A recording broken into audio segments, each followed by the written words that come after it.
Doom Eternal is fantastic. I spent a long time talking about why I think it's one of the best FPS games I've played, and well, here we are with the DLC expansions. Doom itself was never a stranger to DLCs. I knew Doom 3 had a major expansion. I think the past games had some form of map packs, but I can't verify because I have yet to have played those games. As for Doom Eternal, I was genuinely surprised that there was actually going to be DLC. I only noticed this when I got the game with the season pass, which at the time only had the Ancient Gods Part 1. I played through the Ancient Gods and wow.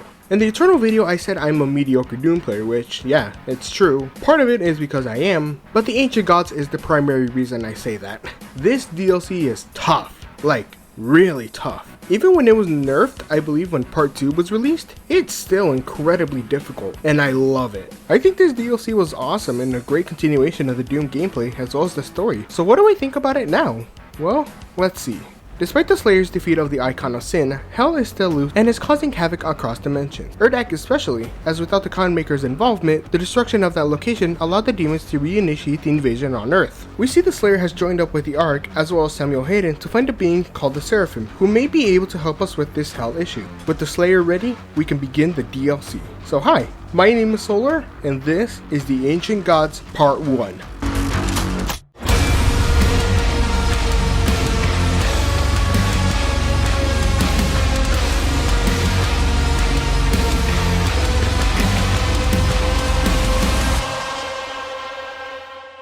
So the first thing you'll notice is that you have pretty much everything unlocked in this DLC, as well as in part 2. You have all the mods with the mastered upgrades, all the suit upgrades, and a lot more. I believe you still need to have unlocked the Unmaker in the base game to use it here, but yeah, you have your entire arsenal ready and you're gonna need it. Because this opening does not hold back. You get Mancubuses, Hell Knights, Revenants, and a freaking Dread Knight. That's how insane this DLC is gonna be. Oh, and because of the base game ending, the Slayer had to leave the Crucible in the Icon of Sin so it wouldn't wake back up, so we don't have that weapon back and you will wish you had it. One more major thing, your lives have been reset back to 0. I would say Eternal was pretty good with extra lives and where they were located and how plentiful they were. Here, you don't get your first life until you've made good progress in the stage, and it's very important to keep them because, wow. So the goal now is to find the Seraphim's key, and it's hidden inside this UAC facility. I really like the setting here. Really reminded me of Titan from Destiny 2, which is pretty funny because at the time I'm writing this, Titan was revealed to return in Season of the Deep. Anyway, what I love the most is how open this stage is. You can go back and forth in this level, and while I usually say I don't like backtracking, I like it here since there's a lot of things you can do and a lot of secrets you can find. In the beginning, I said this DLC is harder than I remember, which, spoiler alert, it's true. But the reason why is because this game puts a lot of tougher enemies in arenas. You get a mix of Whiplashes with Hell Knights, and even mixing them in with Cyber Mancubi. It doesn't help that this DLC includes new enemies, starting with the turrets. Well, they're technically the turrets on the Calibus fight from Necroval, but it was only used in that one location, and let's be honest, how many of you guys even remember that? Because I didn't. The turrets work like they did just before, but the eyes can duck back into its pillar. You can't blood punch it. In fact, you shouldn't, as you'll just waste your blood punches. The best thing to take them out with is the shotgun grenade mod, the precision bolt, or a ballista shot. You can also freeze the eye to get your shots in easier, and it's pretty useful to get these guys down because you'll get some ammo back.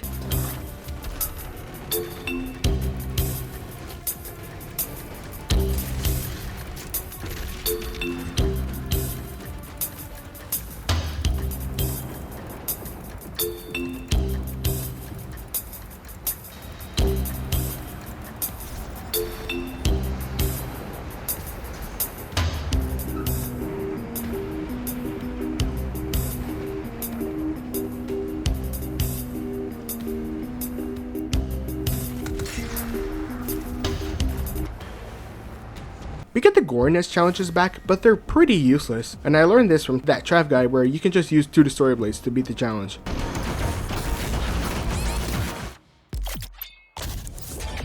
The only thing you'll get out of these is a costume, so if you've already gotten the costume in your first playthrough, they're just there.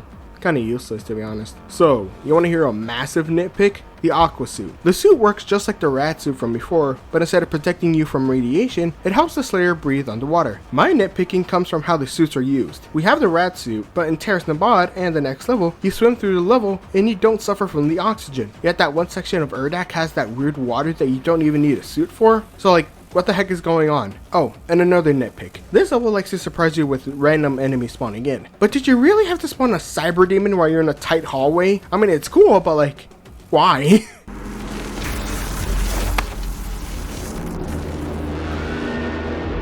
Warning, the Seraphim's chamber key has been removed. The Slayer has the key.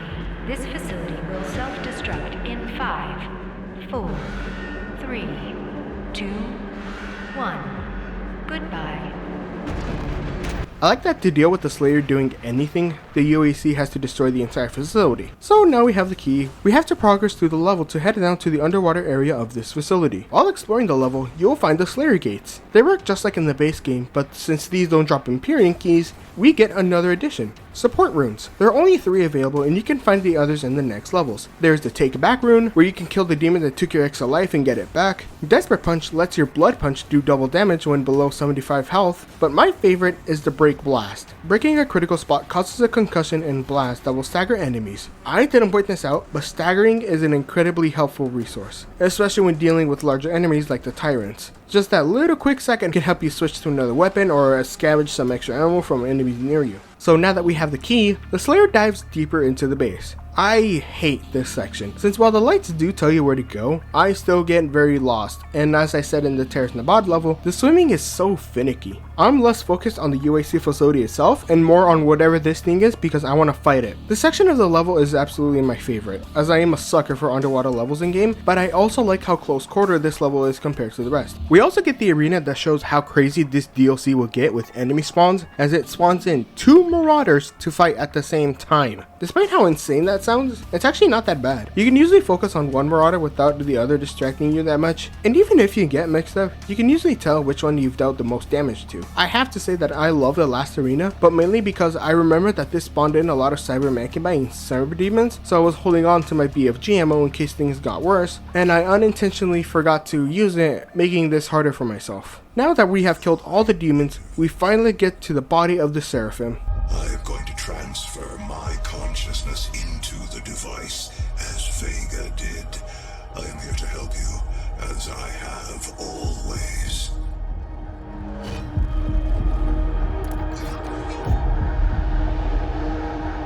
And now, they will fear you.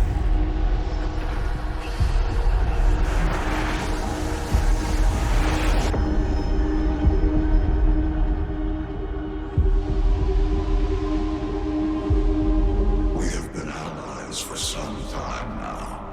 I knew who you were the moment you set foot in our world, and who you could become to us. I brought you to the Divinity Machine and gave you your power. Where would all of this be now had I not had the thoughts? I can't be the only one who's weirded out by the lips, right? Your gifts are owed to us now. Repay the Father for all he has granted us both by returning him to his throne, and then he will save us all.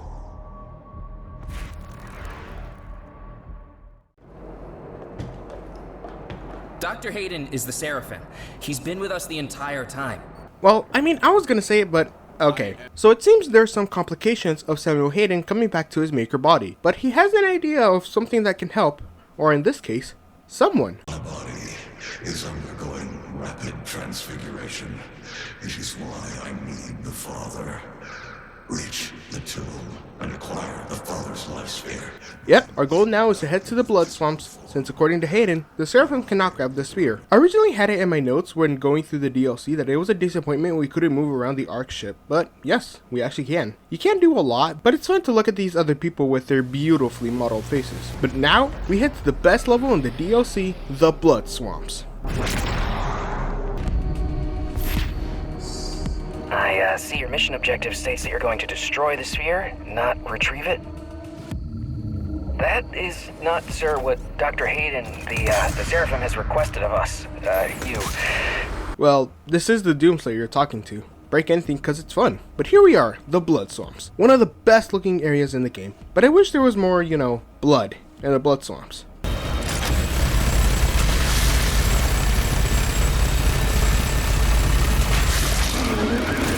Wow, that was underwhelming. The giant tentacle is there. It can damage you, but I literally never pay attention to it due to how slow it attacks, and also the chain gun melts it. The main premise of this level is to find the Sanctum, and to do so, we will need to initiate the Trial of Malagog. The first part has you assemble a coin, which is split into 2 parts, so you have the choice of either going left or right. I love this. I love branching paths and levels, and while you do have to go to both areas to continue the level, I still like having a choice. As for me, I start in the right. This section has you follow a Mountain Dew dog through the swamps, and you have to stay in its circle to not get damaged over time. And the dog will light a torch that then becomes a horde attack. There's not much to add to this mechanic other than it gets hard every time a torch is lit. The main difficulty of this stage and the next are these guys. These are spirits. They can possess demons to buff them, and they are a challenge. When a demon is possessed, it has a higher defense, you can't stagger the demon, and possessed demons like Arachnotrons and Mecubi can't get their critical areas damaged. Once you take down the demon, the spirit lingers for a few seconds before it possesses another demon, and the only way to take them out is to use the Plasma Rifle's microwave beam mod. I told you in the video it would actually be useful here.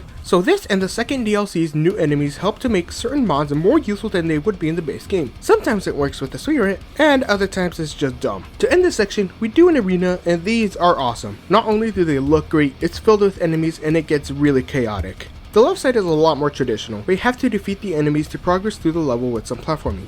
I don't like this beginning area since there's a permanent buff totem active throughout the arena, and the marauder that spawns in is just weird. It feels like the buff totem makes the marauder glitched with the buff. This man literally acts like the average Katsuit, where he moves around so fast yet does nothing. So other than that, we don't have much to talk about here, so that soundtrack. Obviously it's not Mick Gordon's work. The 2 new composers for the DLCs are Andrew Hulshult and David Levy. These guys are really cool. Andrew Hulshult already had some involvement with Doom as he made some remixes of Doom music, and they are awesome. Especially the Doom 64 remake. That is beautiful. He also did the music for the indie game Dusk, but also was able to work with id on the Quake Champions music, which, yeah, that's pretty insane. David Levy, I admittedly don't know much of his work, but from what I've heard on his other projects, it's pretty good. So the Ancient Gods Part 1 soundtrack is really good. It sounds similar to Mick's work, but it still feels unique and different to what came before. It's a lot more heavy metal, but it still has that Doom flavor, and it's just as good as what we've gotten before.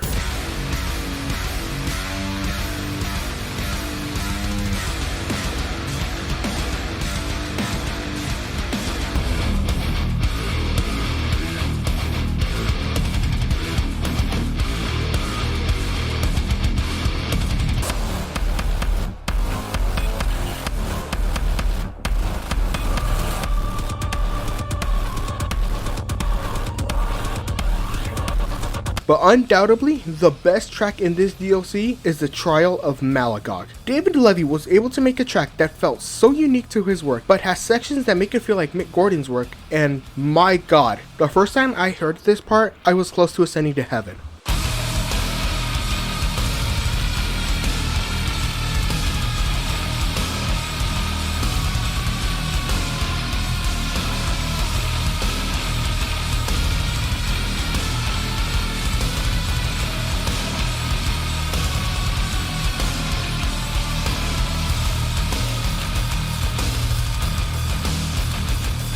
The final part of this level is to initiate the Trial of Malagog. The fight is kind of unique, as you have to break the eye from the floating box, and when it lands, you punch it to the center. It's pretty satisfying. Do it 3 more times, and you finish the level by awakening Malagog.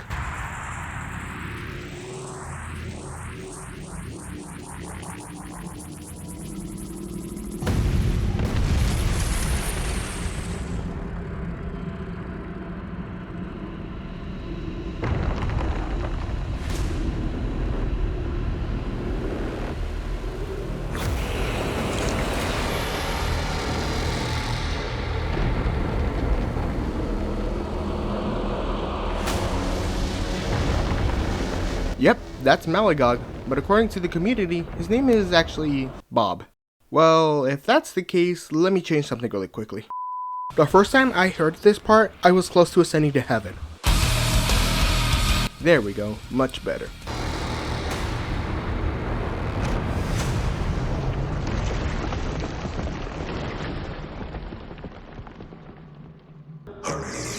Retrieve the Father's soul sphere. He will save Urdak from the demons. For the humans' sake.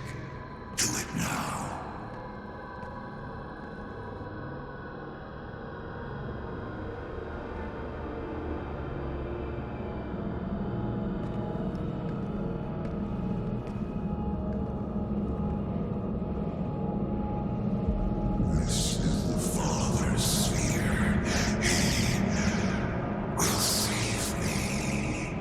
fuck off.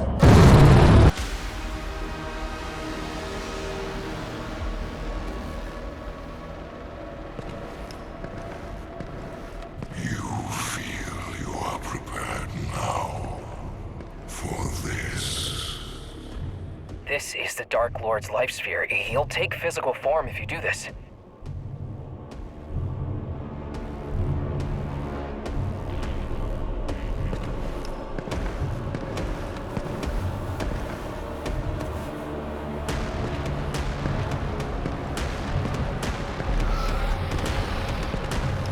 We head back to the Ark ship. I love how the Slayer shows the Dark Lord's orb like a kid to everyone else. Despite everyone leaving, the Ensign still wants to help the Slayer, as killing the Dark Lord will make sure that the demon invasion will stop once and for all. So long as you have a life sphere, you can get through to Urdak. Your portal signature will read like you're one of them. Listen, whatever we do, I'm in. You want to wake the devil not so you can help the demons, it's so you can kill their leader once he's taken physical form, and that'll destroy all of them, for good, right? Okay, I'll take that as a yes. I just want to be part of this. I mean, we're about to save the world. Dark Lord has only ever been written about. He's like a decillion years old and hasn't actually even been conjured into any kind of physical form for that long. Nobody even knows what he looks like. So, like I said, I'm in. Portal coordinates set for Urdak in the 6th region of the Equestrian Hold. All right, ready for launch, Doom Guy. I'm sorry. I was kinda confused with the gameplay here because I was expecting another loading screen. But here we are, in the Holt, a location in Urdak that will allow anyone to bring a being's life sphere back to physical form. In this level, we get a truly new enemy, the Bloodmakers. The Bloodmaker is more aggressive than the Maker drones, as they wield a staff that they can shoot with, and they are very invulnerable for most of our attacks. The only way you can kill them is to shoot their heads while they're charging a spear launch. I really like this enemy. It also helps that they have an awesome design. The Holt level itself is beautiful. I love the red leaves mixed with the white trees. All of the purple skybox makes this one of the best looking levels in the game. The level itself has a good mix of arenas with platforming, as one of my favorite things to do is having to break down the trees to traverse through them. My favorite parts would be the section where you have to stand on the platforms as the floor is electrical, and it's just a room where you have infinite blood punch spawns with pinkies, and the other room has an overdrive to kill the shielded soldiers. Now we head to the Luminarium, and look who decided to show up.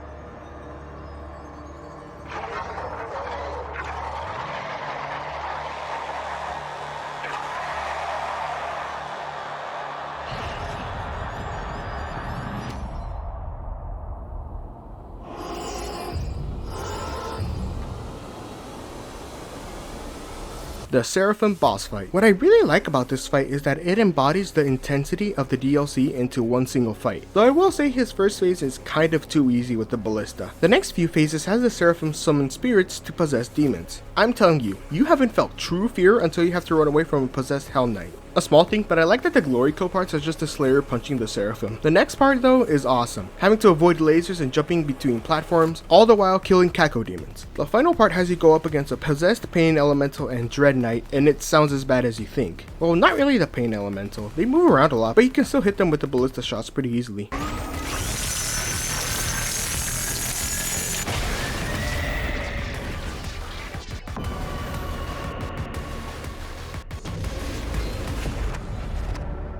He was my servant.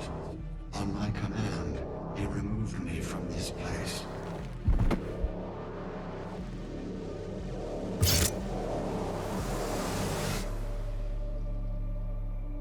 It is not required that you end his life. Your mission here is now your own.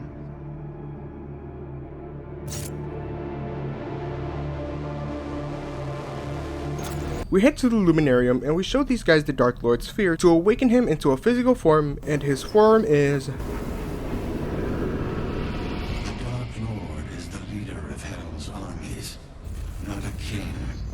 but a warrior of the Dark Realm. The fiercest among them, as only the strongest could rule the demons. Looks like the Dark Lord has taken form of the Slayer himself, and that is how we end off The Ancient Gods Part 1.